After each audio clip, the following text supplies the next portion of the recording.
It may be that none of us shall ever rise to renown in the eyes of the world, but we can, each and every one of us, be eminent in the hearts of those about us, wherever we may go.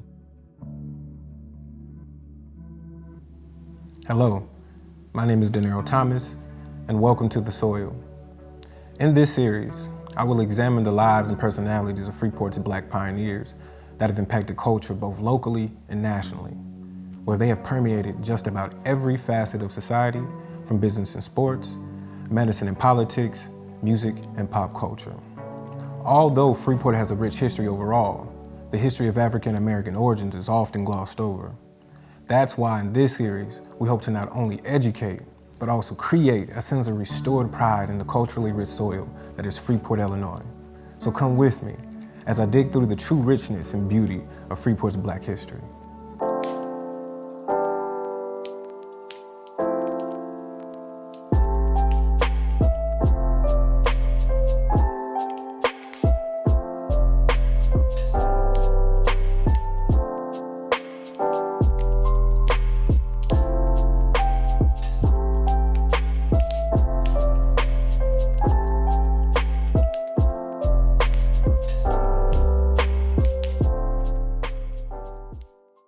Since Freeport's founding in 1827, it has been home to many great people. However, for this episode, we will head to 1917 and meet one incredible young man about to graduate from Freeport High School. His name is George Dewey Lipscomb. He might not mean much to you now, but at one point over 100 years ago, George would have been a topic on everyone's social media. But today, few can even recall who he was or what he accomplished.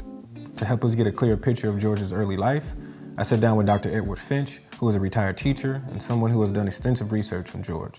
So Dr. Finch, let's start at the beginning. How did George's family come to Freeport? Sometime in the closing decade of the 19th century, a man by the name of John J. Lipscomb moved to Freeport. He had been hired by J.E. Tuckett, who owned a tobacco store here in town. And Lipscomb was trained in how to make cigars and cure tobacco, and his job was working for Tuckett, making tobacco products, basically. And after he moved here, John Lipscomb contacted a woman with whom he'd fallen in love back in West Virginia and had her come out here, and they were married in 1893. Alice was her name. And then they began a family, and they had 4 children altogether. The first one was a girl, Dorothy, and then a son who passed away at age 2 of the complications of whooping cough, buried in City Cemetery, unmarked grave. And then George Dewey Lipscomb, the guy we're talking about. And then they had a 4th son who passed away when he was 17 years old from diabetes. So that's how the Lipscombs came to be here and how George Dewey Lipscomb was born here in 1898.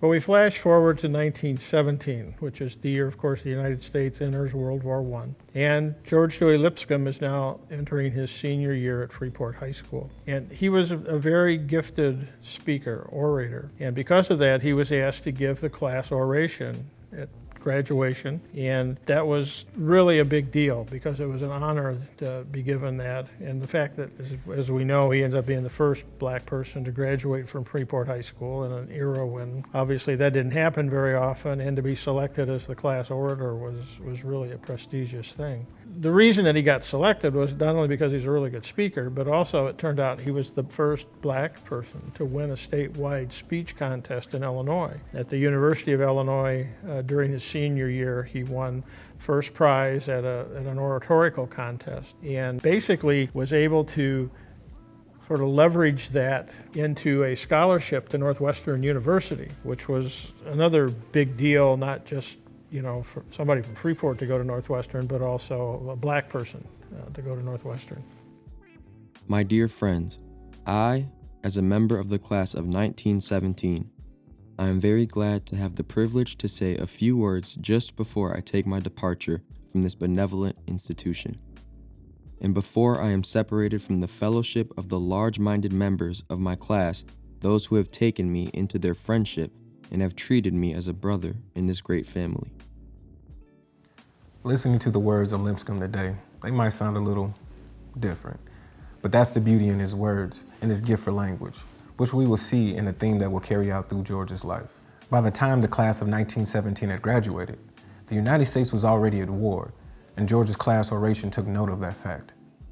I feel confident in saying that this generation, of which we are members, will be called upon to advance civilization in one of its most gigantic strides in the history of mankind, that of making the world a world of democracy where all men may enjoy the fruits of this earth, and the democratic government shall become more ideal.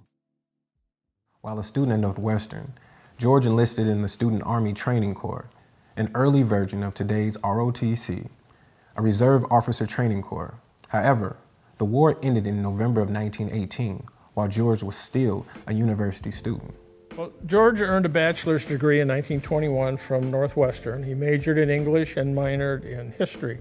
You have to realize that for a black person at Northwestern University during this time was really not an easy thing. Black students were not allowed to live in university housing. The black males all had to live in the YMCA, which was several blocks away from campus. Socially, in terms of events on the campus, they weren't really involved. If you look at the yearbooks from Northwestern from the years that George Dewey Lipscomb was there are no people of color in any of those yearbooks. That was just not it.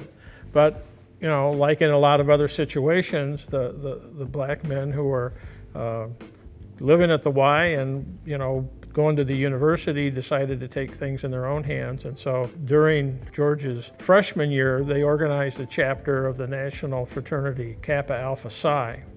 And then his sophomore year, George pledged that fraternity and became a member of it.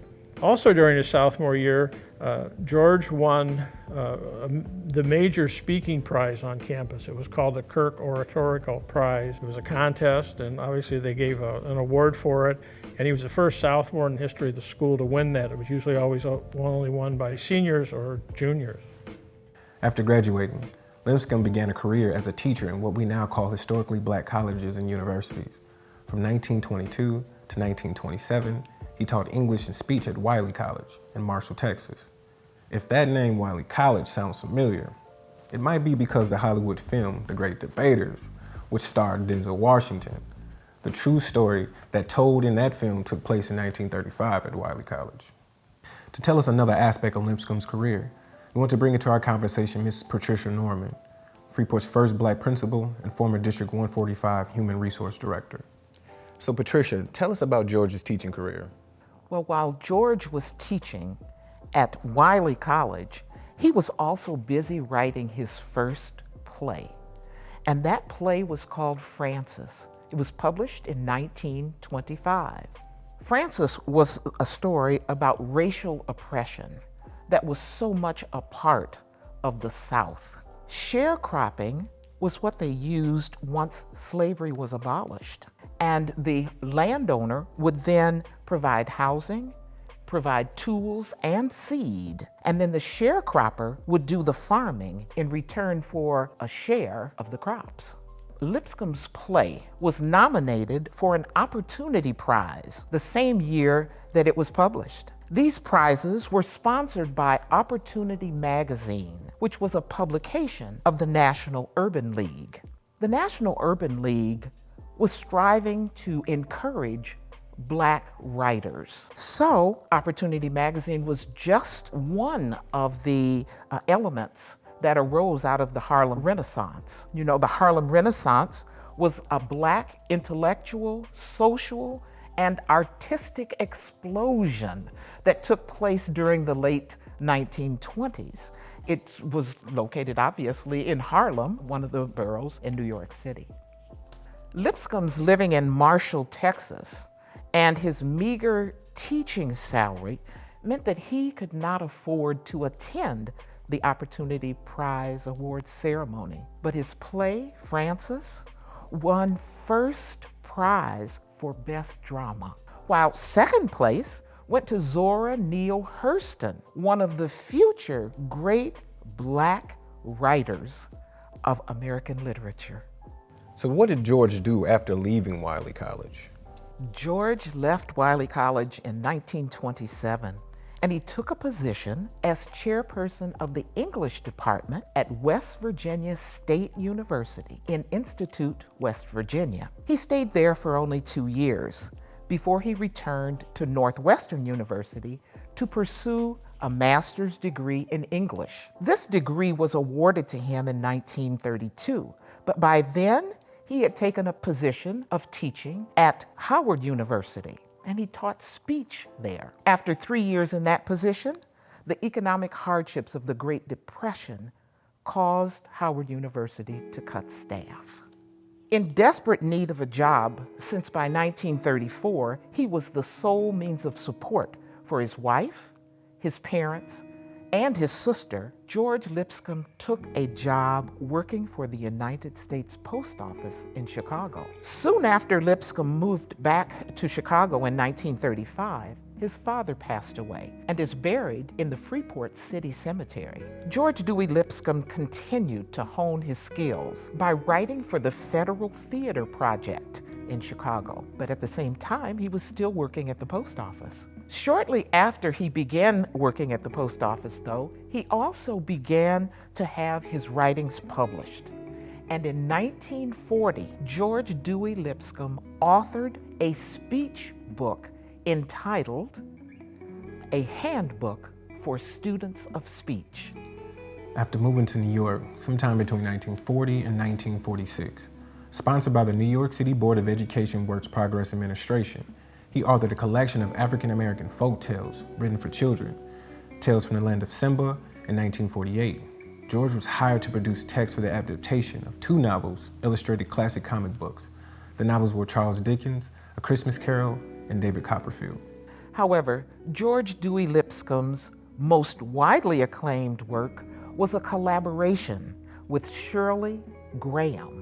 These 2 authors wrote a biography of George Washington Carver. The book was eventually translated into 7 languages for distribution in libraries all over the world. George Dewey Lipscomb died in 1957 of a heart condition.